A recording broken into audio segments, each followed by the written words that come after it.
This newscast is brought to you by Qberg, Pittsburgh's source for LGBTQ+ news and community information. Learn more about Qberg by visiting their website at qberg.com. From the PEP Radio Newsroom, these are the stories we are reporting at this hour. President Donald Trump's move late Friday to dismantle the agency that serves as the primary federal funding source for libraries and museums nationwide prompted questions over the weekend about how the agency can continue to carry out its core work. After Trump signed an executive order Friday that called for severe reductions in 7 federal agencies, including the Institute of Museum and Library Services, that provided $266.7 million in grants and other awards last year, groups representing museums and libraries across the country called on Trump to reconsider the move and asked Congress to intervene on their behalf. By eliminating the only federal agency dedicated to funding library services, the Trump administration's executive order is cutting off at the knees the most beloved and trusted of American institutions and the staff and services they offer. The American Library Association, the oldest and largest library association in the country, said in a statement over the weekend. The Friday order, titled "Continuing the Reduction of the Federal Bureaucracy," called for eliminating, to the maximum extent consistent with applicable law, listed agencies' functions that aren't statutorily mandated. It also called for reducing the performance of agencies' mandated functions and associated personnel to the legal minimum.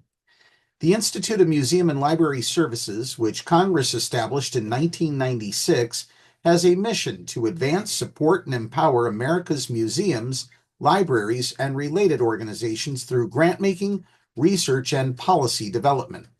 The order to downsize the agency is part of Trump's and billionaire White House advisor Elon Musk's U.S. DOGE Services initiative to slash federal government spending and go after what they deem unnecessary.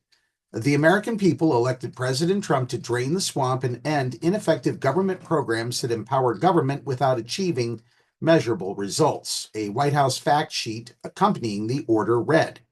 The other agencies affected are the Federal Mediation and Conciliation Service, the U.S. Agency for Global Media, the Woodrow Wilson International Center for Scholars in the Smithsonian Institution, the U.S. Interagency Council on Homelessness, the Community Development Financial Institutions Fund, and the Minority Business Development Agency.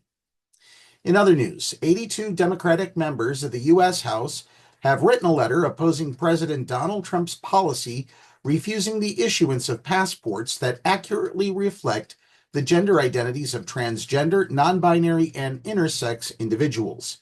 The U.S. Department of State stopped issuing such passports soon after Trump's executive order directing the federal government to only recognize people by the sex they were assigned at birth.